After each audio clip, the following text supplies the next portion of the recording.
Hello, my name is Alex Quinn. I'm a graphic designer and paper engineer with a decade of experience designing paper toys and paper crafts. In today's video, we're going to be building my latest paper toy for my Patreon page. Since the Patreon page has gone through a nice little upgrade recently, this toy is the exclusive for July, and it's a ghost commuter train. It's a train that the ghosts take to get to their ghost jobs, which is haunting us. This toy, and well, most of the toys that are featured in the Patreon page, let's zoom out so you can see the full template, has a gimmick. Most of the Patreon toys I design have a gimmick of some sort, and this toy is no exception. It has a couple gimmicks, although one, I don't know if you could really call it a gimmick. I just think it's neat. The first thing you'll notice is that it's a single piece, template, and to achieve that, for this long, flexible train, the template moves around in a big circle from one side, and it kind of circles around itself and then tucks into the center here.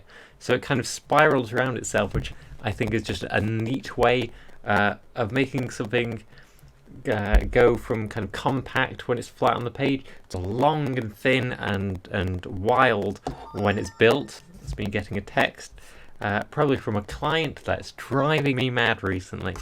And the second gimmick is the way that these train linkages, there's a few of them, fold back onto themselves, and I'll show you that in greater detail when we get to it.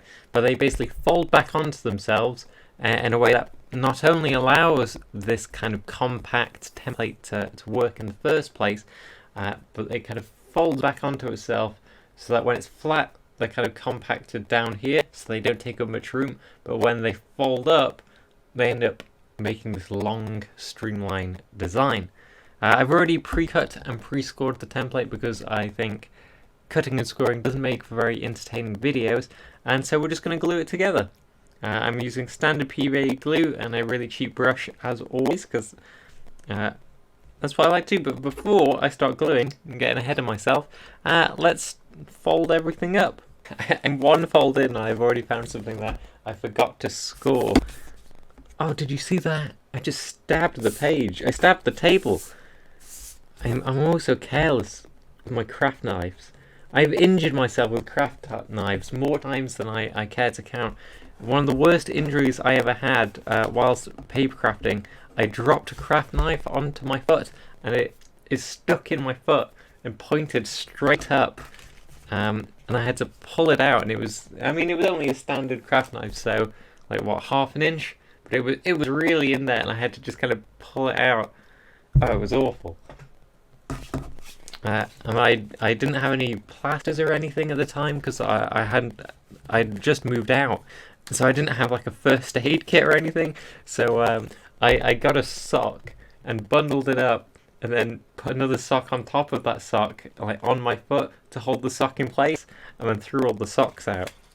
And so I just healed myself with the power of socks. An improved Patreon page has just launched, which is really exciting because now I can stop worrying about it so much and focus more on making cool toys for the Patreon, like this commuter ghost train, which is what I enjoy doing, rather than dealing with the back end and all the boring stuff, if I'm honest.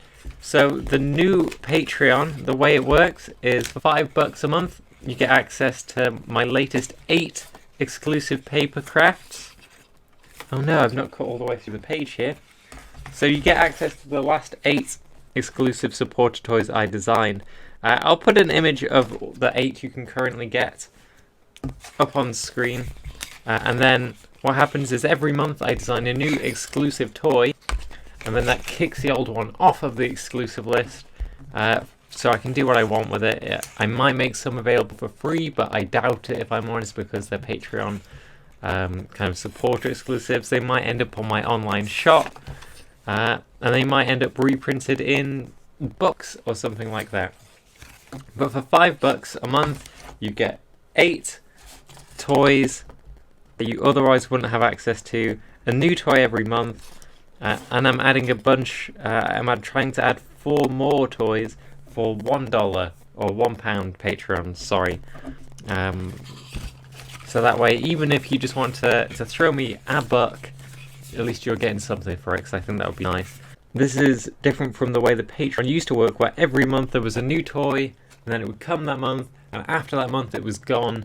And I kind of liked that in theory. I think if I had more supporters, maybe that would work.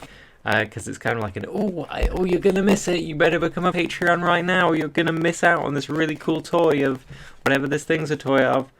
But it puts a lot of pressure on me to do things like this video, where I kind of show off the toy and show how it works. Because if I don't manage to film it within that month, I've missed my chance to kind of advertise. And also, it's a lot of work. You know, these toys, you're really getting your money's worth, because these toys take a lot of time and effort to design, especially because the Patreon is kind of more for... What would be the phrase? How should I describe this? It's toys with advanced paper engineering techniques. They're not just kind of like a box with a face. Although, to be fair, this train does have a lot of boxes with faces on it. The Patreon is kind of where I do my more experimental toys. They have gimmicks. A lot of work goes into them. And so it seems a shame to design something, release it, and then by the end of the month, no one can get it anymore, and it's gone, and that's it. I don't think that's really great. So having them available for 8 months is better for you if you're a Patreon member, because it means you've got longer to download things. It's better for me because I've got longer to show off the designs and share them. Well, that's everyone involved, really, you and me. That's it. It's better for everyone. Okay, so I folded everything, and now we can start gluing it. Tabs 1 and 2 build this little occupied sign, and then this piece folds back over onto itself, like so. Because I like the idea that there'd be loads of different ghost trains going around the afterlife, taking people to haunted mansions where they work. Oh, look at that, there's like a big blob in there. There's like a lump in my PVA glue. I like the idea that they'd be like taxis in the afterlife, and people would be running all over the place trying to get on one of these afterlife trains, and so they'd have a little light on the top that would say, occupied, too many ghosts on this one, you're going to have to get the next one. I didn't want the ghost trains to be kind of generically spooky either, because the temptation when I kind of sketched up this design and came up with a paper gimmick was to wait until October and release this as a Halloween toy and kind of make the front of the train a skull or a pumpkin or something like that. But I don't know, I just didn't want to do that. I wanted to do something different with it. And it seemed like a really good opportunity to really play around with the colour limiting that I've been doing on my designs recently. Tabs number 3 and 4 build the first section of the train. You can see they just kind of close the box off. The overall, each cabin of the train is really simple. It's basically a box. But it's these linkages and the way those boxes connect on the template that I think makes it interesting. You can see here, tab number 5 is fold over, and that's what creates the linkage. So we have got one cabin here and the cabin we've already built there. And so we fold this cabin back, and then we fold over the linkage like so, which brings these two cabins into alignment. And so now one cabin is behind the other. So we've gone from being flat and next to each other down here, which means on the flat template it was really compact. And then when we fold these up, it does like this acrobatic and ends up all the way over here, above, or I guess behind, the previous cabin. If I'm tripping over my words a little bit today, I apologise. I have a bit of a headache. So I'm probably stumbling over my words somewhat, so I'm sorry about that. I try to be eloquent, but also I feel like sometimes there's a temptation to retake explanations if you're stumbling over your words to make sure that you're coming across properly. But I feel like you lose a bit of a human element there, especially these kind of more laid-back building videos in my Corona corner. I kind of just want to feel like we're sat across from each other on this little table having a conversation, rather than anything too professional.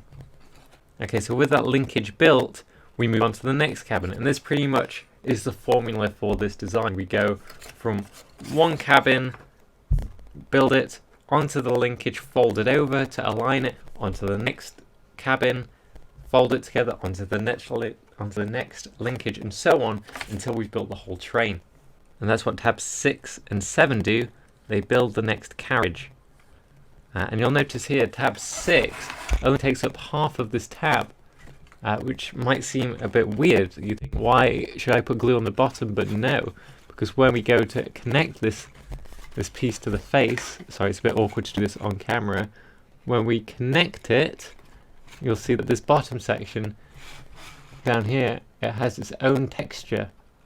And so if there was a tab there, like if the tab graphic continued, then it would get in the way. Basically what I've done there is use a tab to hide a hole by only using half the tab as a tab and the other tab as a hole hider. Unlike the last linkage, this one is different, whereas the linkage that was tab number 5 kind of folded back on itself to realign the train carts and move one from below to the side. Where this is on the template, it doesn't need that realignment. So this linkage is different. This linkage, it just kind of folds back on itself to cover the texture and then connects to the face, or about halfway across the face, of the next carriage. It's the next linkage across, which is tab 11. It kind of goes over the same motions that that first linkage did. So although each carriage looks kind of identical in terms of shape, the way that the carriages link together is different depending where it is on the template, and that's how we get that kind of curving structure that kind of lets it all sit on a single A4 page. Oh, by the way, if anyone has any questions about paper toys, or just in general, if you have any questions at all, if you'd be kind enough to just leave them as comments down below, I'd be happy to answer them in my next video. I love seeing the questions people leave, whether it be about graphic design, about working as a professional designer, or about paper engineering. I just enjoy talking about paper, if I'm honest. There's few things I enjoy more. So if you have any questions at all, leave them as a comment, and I'll read it out in the next video. One of the few benefits of having one of these smaller YouTube channels is that we can actually engage with each other pretty directly in a way larger channels can't. Like every comment I get, I read, because that's really easy to do when you've only got like 30 comments. Okay, so now tab 11 is another linkage. So we already have 3 of these linkages. We have 3 train carriages. I just hit the microphone there, sorry. So we've got the back, this one, and this one. And now we're moving on to the actual locomotive section of the train. And this linkage, you can see it kind of is like it's the same as the first linkage, just flipped around. So although on the template they're really flat and compact against each other, when we actually go to fold this in, we have to fold these pieces up like that and twist it all the way around, and that means that it ends up behind the locomotive. Okay, so now we have the 4 carriages, well 3 carriages, and the coal train. Now this linkage at the front here is different yet again. You can probably see it better from above than with a close-up camera, if I'm honest. This linkage is a lot less interesting, because whereas these linkages allow a side-side motion, like you'd want to see in a train as it goes across the tracks, this linkage only allows for an up-or-down motion, and that's just because of the limitation of making all the pieces fit on the page. I don't like this linkage. It gets the job done.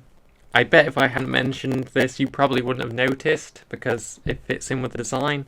But as well as kind of tooting my own horn about the things I enjoy about these designs, I think it's important to point out the things I wish I could have done better, or maybe if I was to do it again, or what I would change.